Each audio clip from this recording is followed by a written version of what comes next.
देश की रक्षा कौन करेगा? हम करेंगे, हम करेंगे। धर्म का रक्षा कौन करेगा? हम करेंगे। दुनिया के लोकप्रिय नेता और भारत के यशस्वी प्रधानमंत्री कहते हैं सबका साथ, सबका विकास, सबका विश्वास। तो वो जो कहते हैं केवल बोलते नहीं, वो करते भी है।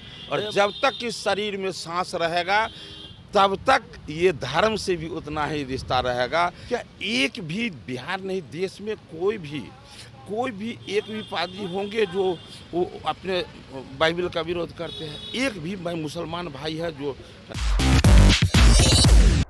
बिहार में बागेश्वर बालाजी धीरेन्द्र शास्त्री महाराज उर्फ बागेश्वर बालाजी का आगमन हो रहा है और काफ़ी लोग जो है कई तरीके की चर्चाएं कर रहे हैं। उसी क्रम में एक भाजपा के वरिष्ठ नेता और कहा जाए तो विधान पार्षद हरीश सहनी जी हैं। बाबा तो आज आ रहे हैं, लेकिन बाबा के शरण में काफ़ी दिनों से और देश में कई तरीके की चर्चाएँ चलती है। आइए बाबा के बारे में हम कुछ जानने की कोशिश करते हैं। बहुत बहुत स्वागत है सर आपका हमारे चैनल में। बहुत बहुत धन्यवाद। इन विषयों का आप महत्व देते हैं। देखिए, ये भारत नहीं, दुनिया की कोई भी व्यक्ति है, उस सभी व्यक्ति को अपने देश और धर्म के रक्षा का दायित्व है। काम बटा हुआ है, जितने लोग हैं अपना अपना काम करेंगे, लेकिन कुछ काम है कि देश के हर व्यक्ति को करना। क्या?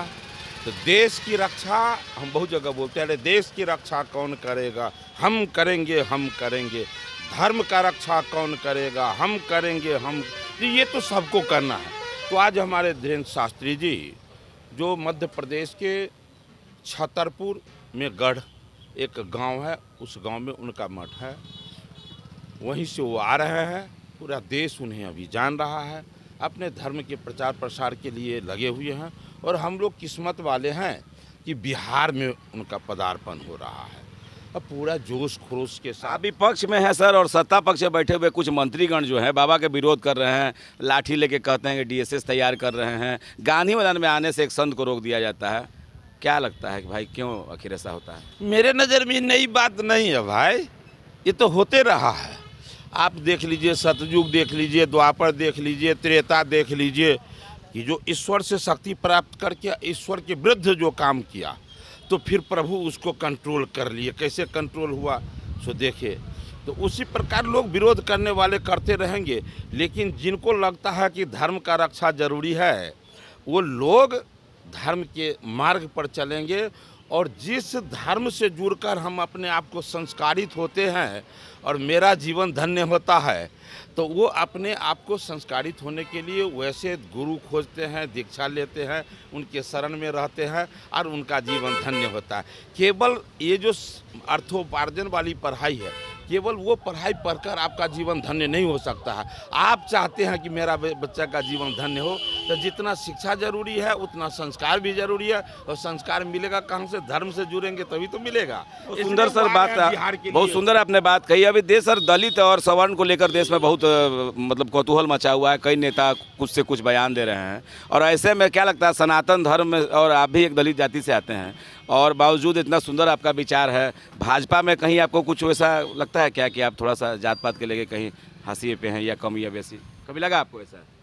है हम तो वो तो कहता ही है। हमारे शीर्ष के नेता बोलते हैं, दुनिया के लोकप्रिय नेता और भारत के यशस्वी प्रधानमंत्री कहते हैं सबका साथ, सबका विकास, सबका विश्वास। तो वो जो कहते हैं केवल बोलते नहीं, वो करते भी है। अरे मैं मेरे बारे में सोच लीजिए, मैं एक मछली बेचने वाला और मारने वाला मल्लाह था। पार्टी हमको लगा कि नहीं ये सेवा दे रहा है, तो हमें अवसर दिया, इसलिए वो एमएलसी बनाया पार्टी ने सर। हाँ बिल्कुल, एमएलसी सम्मान कहीं ना कहीं तो आपको करती है भारतीय जनता पार्टी। बिल्कुल। अरे इससे पहले भी तो देखिए, मेरा हमसे छोटा भाई है, वो पहले वो भी था, एमएलसी था। और ऐसा नहीं है कि हम लोग किसी दौलत के नाम पर चले हैं। एक केवल और केवल एक निष्ठावान कार्यकर्ता के रूप में पार्टी देखी है, बनाया है। और अभी बस मन में है, केवल राजनीति नहीं, जितना ही राजनीति से रिश्ता उतना ही धर्म से रिश्ता है।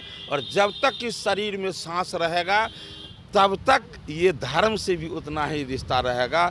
राजनीति के लिए धर्म में नहीं हूँ, धर्म मेरा शिखर पर रहा है, इसलिए भी राजनीति में हूँ। राजनीति के लिए धर्म में नहीं हूँ। लोगों को भी चाहिए कि धर्म से रिश्ता बना कर रखें। और जो राजनीति करते हैं ना लोग, उन लोगों को जनता को संभालना चाहिए।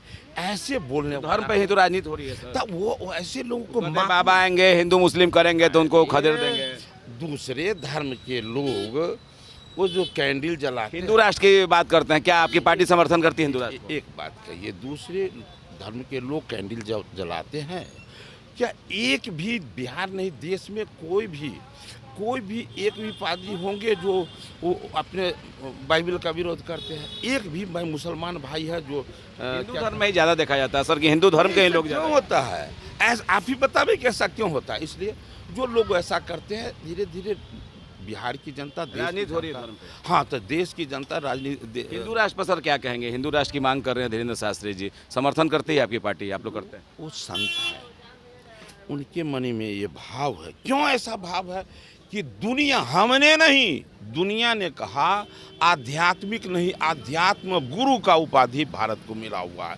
ये इसके मन में होता है। एक संत की हैसियत से ये दुनिया को भारतीय संस्कृति दुनिया में एक स्थान रखता है। सब कुछ मेरा अलग ढंग का है, दुनिया भारत की संस्कृति को अपनाना चाहते हैं। तो हमारे एक संत कहते हैं, उनका विचार है, वो विचार रखते हैं। लगता है आगामी चुनाव में हिंदू राष्ट्र भी एक मुद्दा बनेगा? एक मुद्दा दे दिया आप लोगों को लगता है? हिंदू राष्ट्रीय मुद्दा नहीं बनेगा। वो मुद्दा है धर्म, कि धर्म की रक्षा होना चाहिए।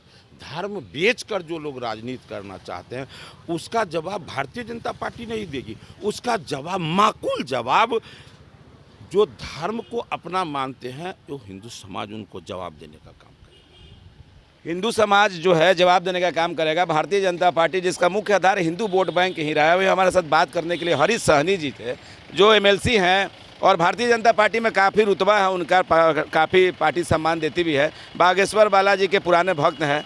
तो आने वाला अब समय होगा दिलचस्प कि जब बागेश्वर बालाजी आते हैं तो पर्ची खोलते हैं तो किसका खोलते हैं।